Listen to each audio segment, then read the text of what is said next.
क्या भारत पाक संघर्ष विराम के लिए अमेरिका को धन्यवाद देना चाहिए? जयशंकर के जवाब ने की बोलती बंद।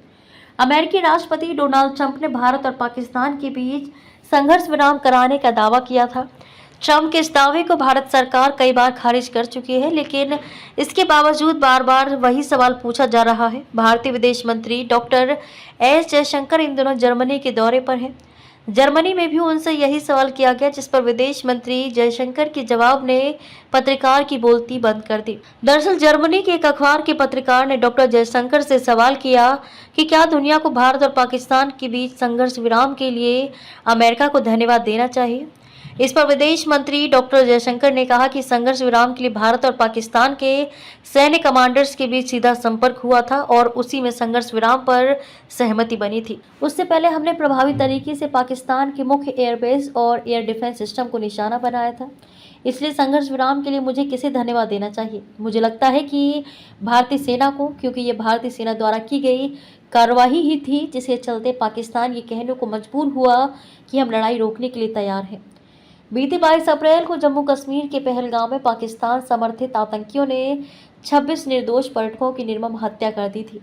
इसके जवाब में भारत ने 6 से 7 मई की मध्यरात्रि पाकिस्तान में स्थित 9 आतंकी ठिकानों पर हमला किया।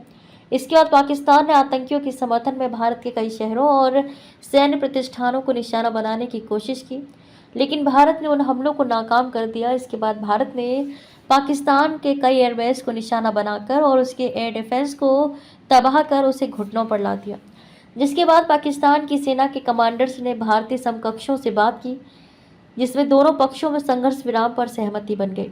हालांकि ट्रंप प्रशासन ने भारत पाकिस्तान की संघर्ष विराम का श्रेय लेने की कोशिश की। पाकिस्तान ने भी अमेरिका को इसके लिए धन्यवाद कहा, लेकिन भारत ने अमेरिका की संघर्ष विराम में कोई भी भूमिका होने से साफ इनकार किया। विदेश मंत्री एस जयशंकर पहले एक इंटरव्यू में बता चुके हैं कि अमेरिकी उपराष्ट्रपति जेडी वेंस और विदेश मंत्री मार्को रूबियो ने भारत से बात की थी, लेकिन उनकी भूमिका महज संघर्ष पर चिंता जताने तक थी। जयशंकर ने कहा कि हमने सभी से स्पष्ट शब्दों में कह दिया था कि पाकिस्तान अगर लड़ाई रोकना चाहता है तो उसे खुद हमें बताना होगा, हम उनसे सुनना चाहते हैं। इसके बाद उनके जनरलों ने हमारे जनरल को फोन किया, जिसके बाद संघर्ष विराम हुआ। जर्मन अखबार के पत्रकार ने भारतीय विदेश मंत्री से परमाणु युद्ध को लेकर भी सवाल किया, जिस पर विदेश मंत्री ने भी हैरानी जताई। दरअसल पत्रकार ने पूछा कि भारत और पाकिस्तान संघर्ष के दौरान दुनिया परमाणु युद्ध से कितनी दूर थी। इस पर विदेश मंत्री ने कहा कि बहुत बहुत दूर थी। मैं सच बताऊं तो मैं इस सवाल से ही हैरान हूं। हमने आतंकी ठिकानों को सटीकता से तबाह किया और किसी नागरिक को नुकसान नहीं पहुंचाया गया। हमने आतंकी ठिकानों को सटीकता से तबाह किया और किसी नागरिक को नुकसान नहीं पहुंचाया गया। इस दौरान ऐसा कोई कदम नहीं उठाया गया कि संघर्ष बढ़े।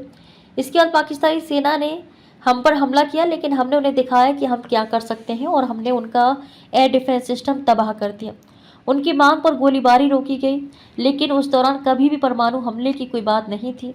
ऐसा नैरेटिव है कि अगर हमारे इलाके में कुछ भी होगा तो उसे सीधे परमाणु युद्ध से जोड़ दिया जाता है। ये बात मुझे बेहद परेशान करती है, क्योंकि इससे आतंकी गतिविधियों को बढ़ावा मिलता है। इसके बाद विदेश मंत्री ने अपने चिर परिचित अंदाज में पश्चिम को आईना दिखाते हुए कहा कि अगर परमाणु युद्ध का कहीं खतरा है तो वो आपके हिस्से में है, क्योंकि यहाँ बहुत कुछ घटित हो रहा है।